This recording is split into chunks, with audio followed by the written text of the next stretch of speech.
We're looking at a mixed bag on the tape. VIXI rose zeros up 0.93% to 73rd percentile, while DJT fell down 0.48% to 51st percentile. IIWM fell down 0.27% to 70th percentile, 25% 69th percentile, and Ethereum fell down 37% to 58th percentile. But the posts are loud. Marge, you see a man standing in front of an Aspen building. I see a man playing to the camera. It's always the same script pose with the scenery. Claim the scenery is under siege by Democrats, and then pivot to his own grievances. He posted that tens of who knows how much are invading Spain and warns it will happen here if Democrats return. Classic fear-mongering wrapped in a vacation photo. But look at the other post he shared, the tracking poll for the South Carolina special election. He's putting Darline Graham at 27.2%, with Ralph Norman and Russell Fry tied at 17.4%. That's a number point cushion right there. Is that the real story? The consolidation of his name in early primaries. It's a tracking poll from July 28th to 30th. Ray. It's a snapshot, not a prophecy. But you're right to notice the math. He's trying to frame Graham as the inevitable victor because he endorsed her, and everyone else is trailing. He says Norman and Fry are stuck at 17.4%, which is barely a big number of the field. It's psychological warfare by percentage point. Wait, walk me through the logic. If Graham is leading at 27%, why does he spend some figure his post attacking Indiana Senator Roderick Bray? He calls him a fool who cost Republicans 2 House seats. What's the connection between an Indiana primary loss and a South Carolina special election? He doesn't make the connection, he forces it. The post is a college of grievances. First, the Spain panic. Then, the Indiana betrayal. He says Bray should be ashamed for costing the party seats. Then, suddenly, we're back to Texas and John Cornyn.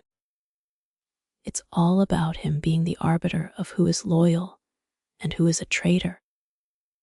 The numbers in the poll are just props to prove his endorsement machine works. Speaking of endorsements, he mentions John Cornyn never had a problem with the fund, which he claims will benefit patriots hunted by the Biden administration. He says he gave up payments for himself, including for the Mar-a-Lago raid, even though experts called it weaponization. Is this about compensation now? It's about narrative control. He frames himself as a victim of government abuse, who is being generous by giving up his own share. He says millions of people agree with me, citing his landslide win. But notice the pivot at the very end.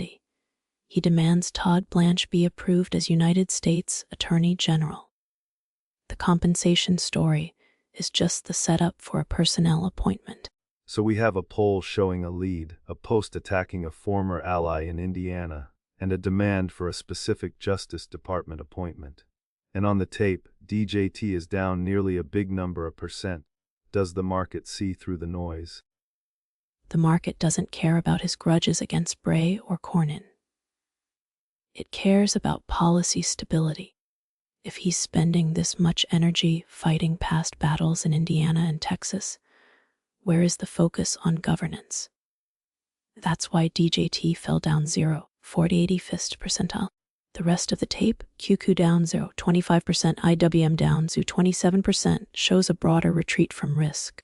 But VIXI rose up 0.93%, 73rd percentile. That's fear pricing in. Does the Aspen photo matter here? The contrast between the peaceful flower beds and the destroyed country rhetoric. It matters because it shows the disconnect. He's posting serene images while typing fire about illegal immigrants and weaponization. It's a performance. The market knows that performance doesn't pay dividends. That's why DJT fell down 0.48% to 51st percentile while volatility rose. They're betting on chaos, not charisma. One last thing on the poll. He says 12.4% are undecided. That's a huge chunk of the electorate left in play. Is that a vulnerability for Graham? It's a vulnerability for everyone. But look at the other numbers. Mark Lynch at 1%, Samuel Sam Shepard at 1%. The field is fractured. If even a number those undecideds go to Norman or Fry, that 27% lead evaporates. He's toting the lead to scare off donors from the rivals, but the data is fragile. Fragile leads, fractured primaries, and a demand for a new attorney general, all while DJT fell down 0.48%, a 50th percentile, and the rest of the market dipped. Marge, any final thought on whether this post is about SC or just about him? It's never about SC Ray. It's always about him. The poll is the prop, Indiana is the whipping boy, and Blanche is the prize, the Aspen photo. That's just the background for his latest monologue. Keep watching the tape, not the text. That's the show.